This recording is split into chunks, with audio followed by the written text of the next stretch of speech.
So your animal energy for February is starfish, which is really interesting. So starfish, first of all, I did see this person like on a stage, and we have a star here, so that's interesting. And then being given a position from someone who's able to do so and from a place of authority, right? Like bestowing you with something. Starfish is the lover's energy, which is Gemini, right? So that speaks about not just choices in love, but an inner and outer harmony or duality. But also there's an aspect to the lovers where you can see something from both, just like Geminis can, right? Can see something from both sides and equally as well. So they can see two people's sides to an argument and then be the mediator, or they can be really skilled if they choose to do it, if they're aligned. Geminis are very, very good at being able to put themselves in another person's shoes. Now, sometimes that can be a creative life force genius power, because if, for example, you're a writer or an actor, or even someone in the healthcare industry, and you're able to put yourself into someone else's shoes, my God, the stories you can tell by really effectively doing that, or the help that you can give people by really understanding where they're coming from. It's about not as much emphasis about saying what you need to say and having them hear it, but being able to communicate from a place that they're coming from, as opposed to where you're coming from, and being able to bring those two together in order to form harmony and efficient, kind communication. Starfish medicine is also very much about how things appear. So the shadow aspect of this can be a bit shallow, right? With just a heavy emphasis on appearance. But I feel like there's something about looking beneath the surface or something, or looking beyond how something presents and cutting to the core of it. When I think, what's coming to mind? Interesting. I mean, I'm not political on here, okay, but this is coming to mind. President Barack Obama's speech his inauguration speech when he took office is coming to my mind right now, because I'm seeing that speaker on the platform. And I feel like part of the reason that his speech reached so many people and is so memorable to me was because he went about it in a way where I felt like he was talking to me in a way that was not just approachable, but at my level, not speaking to me from this podium where I'm down here and he's talking to all the little people, but really on the level of me and my community, because at that time, right, I was the age that I was coming into a place where I was starting a new chapter of my life. And so it was very influential to me as a young person when he took office to be spoken to like I really had a hand in the change that he was talking about. And I feel like that's coming through for you in terms of people feeling like you have the ability this month and really going forward to really reach people in a way from where they're at. And there being a lot of power in that. I think that's really wonderful. Okay, let's go ahead and see what's going on. What's going on? Capricorn for February. Oh! Fell in my lap. 5 of Cups. Let's talk about this. This is all about perspective. Are you focusing on the capybara who is, not doing so well on the riverbank? Or are you focused on the capybara that is swimming away from the scene of the crime? It's all about where you place your focus, okay? Your perspective can be rich or it can be poor, really depending on what you're focused on, right? It's like where your energy flows, where your focus goes, something like that. I think I just butchered that saying, but this is really about, are you focusing on the full cups or the empty ones? And your experience doesn't have to depend on how things are in your external given circumstances. Because if your perspective is on point and you're focused on what is working and what you do have to be grateful for, it's always good, right? It's just about a fine-tuning point of perspective. And we were talking about seeing something from both sides of something, Gemini energy, reaching someone where they are. And again, like having that ability to communicate in a highly effective and endearing way. And also being in a position where people are looking to you for your influence and opinion and your outlook. You could be in a position where you're supporting other people, or other people are kind of looking to you as an example, or being in the spotlight, or speaking in a way where other people are on the receiving end of that message. I feel like there's a responsibility inherent in that. And perhaps part of the message that you are feeling this month, or that you find yourself saying a lot, or that the people around you need to hear, is about perspective, right? There's a lot of flux happening this month. Mercury is in retrograde, Venus is in retrograde. Both will affect our communication styles. And I feel like your money around this, your ticket around this, is to really put yourself in someone else's shoes. And in doing so, a lot of positive movement and healing coming from that. 10 of Pentacles. So this is really, really brilliant. This is one of my favorites. So 10 of Pentacles speaks of, it's a happy home and family that is married to financial abundance, right? So it's the 10 of Cups plus, in my opinion, but it also has to do with family, ancestry, inheritance, long-term planning and thinking, right? It's, what's that saying that, I feel like I'm going to butcher this as well, but there's a saying that goes like, good men plant trees, under whose shade they know they will never sit, or some, you know, they plant trees for the generations to come, not for themselves. And there's something about that humanitarian aspect of this that's coming through for you guys with the 10 of Pentacles. You know, the rabbits here as well. Like, it's interesting because rabbit medicine has a shadow and a light energy, right? So the shadow side of rabbit energy is just fear and it's self-fulfilling prophecy. The light energy of rabbit is high fertility and abundance. I feel like the choice is up to you this month. And I feel like there are going to be a lot of choices that come to you this month about opportunities. I feel like people are going to, you know, inform you around, you know, certain things that you can say, yes, I think that I could, you know, help out with that or make that a bit better. Or, yes, I want to join in with that. Or no, I don't think that's for me. Or no, I don't think I could contribute to that. Right. But everything, again, the core of it feels like your communication. And then you have Gemini energy here with Starfish, which is the most communicative sign. Out of all of the zodiac, the most communicative is Gemini. They are just like the chatty Cathys like of the zodiac. So it's interesting. Remember, a diagnostic assessment of your communication skills. So what you say and how you say it is going to have long-term effects. There's going to be aspects that are triggering the collective this month in terms of emotional surge directly related to the unknown. There's going to be a collective surge around when are things going to be different? When are things going to be settled? When will this be over? When will this begin? When are we going to get back to normal? All of these things are going to be going on during this Mercury in retrograde and Venus in retrograde this month. I'm hearing for you to kind of focus on the bigger picture and the long term. Stay grounded, stay focused on what you had to be grateful for and whatever your support unit is, and finding a lot of good. And really I'm hearing even gold in that, because I'm really hearing what you say and how you say it is going to just be so incredibly important this month.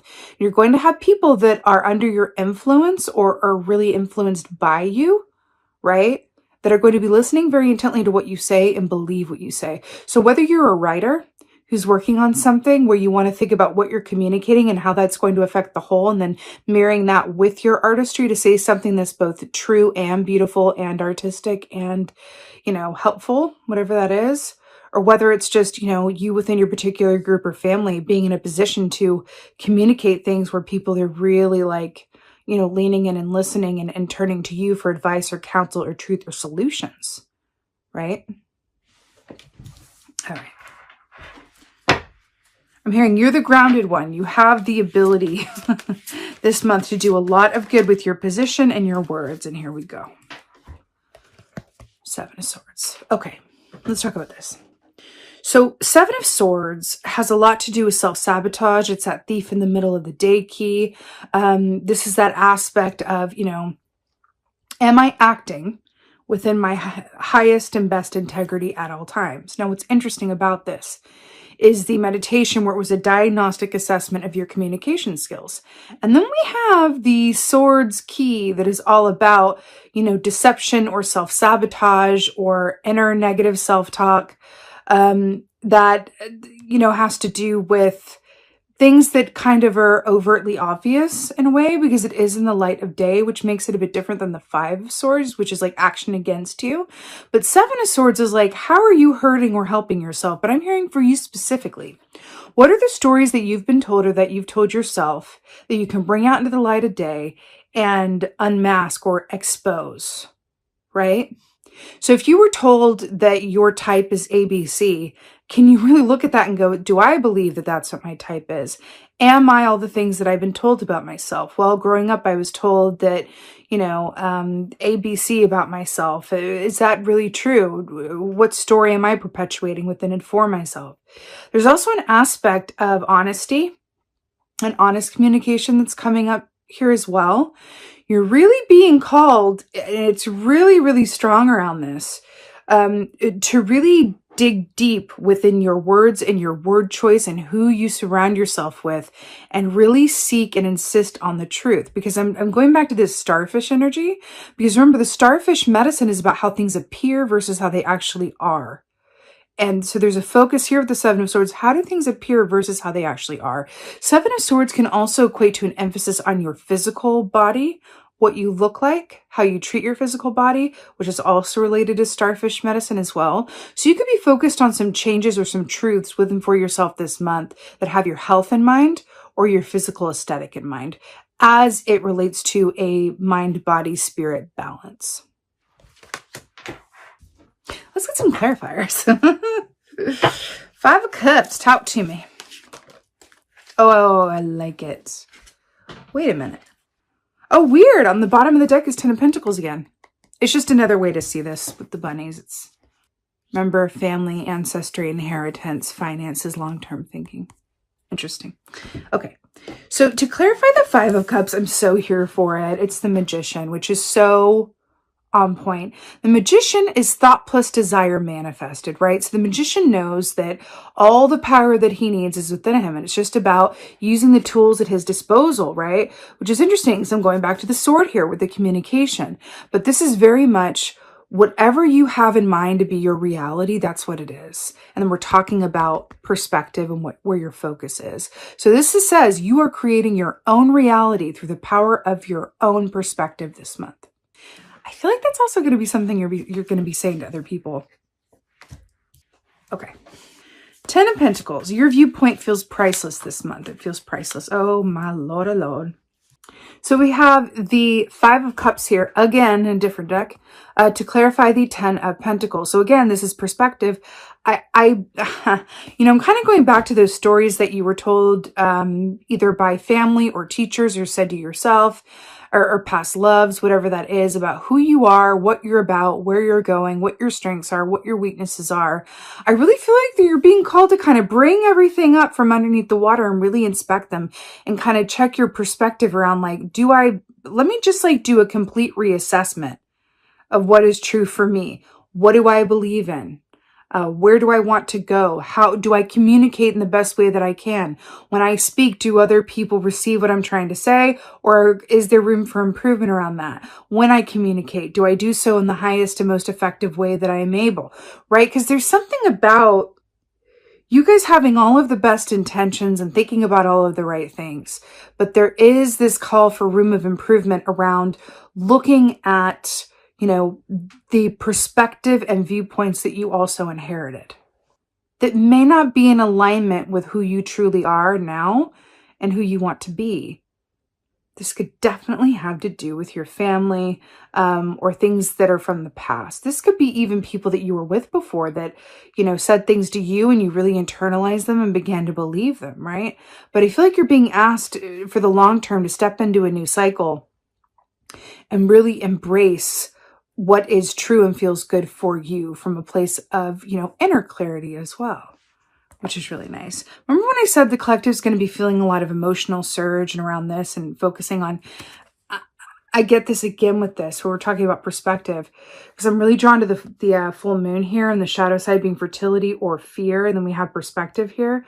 The more that you can focus on your eye on the prize and where you're going and where you want to be and those who you want with you on the come up and on the way, the better. But it's about finding a sort of solace and a happiness through your perspective and choosing to not just embrace the unknown, but to trust.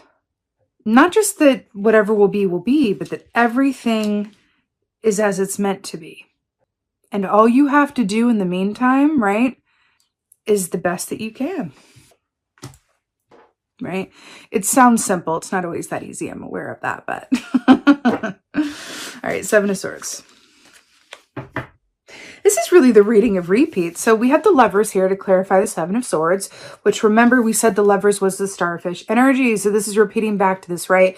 Which is about choices in love and being able to see something from a dual perspective. So with the Seven of Swords here and the Lovers here, I'm really getting an aspect of, because this is about inner and outer harmony and duality as well. And then Seven of Swords is very much being outside of an inner and outer harmony and duality. You have a potential within you to supersede where you've ever been before. I feel like this is personal. I feel like it's growth related. I feel like it's professional. I feel like it's familial. I feel like it's all of the things that encompass a life well lived, whatever that is for you. You have an ability to go so far and above where you've been before in terms of your success and your inner wellness and your outer experience and all of that good stuff, right? That exists on the other side of your self-sabotage, your self-perceived limitations, or your ideas around what you're capable of, whether those were learned, inherited, or self-taught. Those are going to be brought to your attention this month. And you're being asked, do you want to take a look at those and look at how you communicate with yourself, others, the stories that you tell yourself, the stories that have been told to you? Do you want to look at all of this, right? So that you can go stand up on this platform that I saw in my meditation, right? And be in a position of influence and be in a place to, from the benefit of your own experience, right? Serve others, share your light, live your artistry, embody your truth, right? Very good. All right, let's go ahead and get you guys an oracle. It kind of feels like you have an opportunity to go to boot camp so that you can really be in a position of, limelight, authority, power that you haven't been before. What am I seeing? Because it's like back to Obama, the president.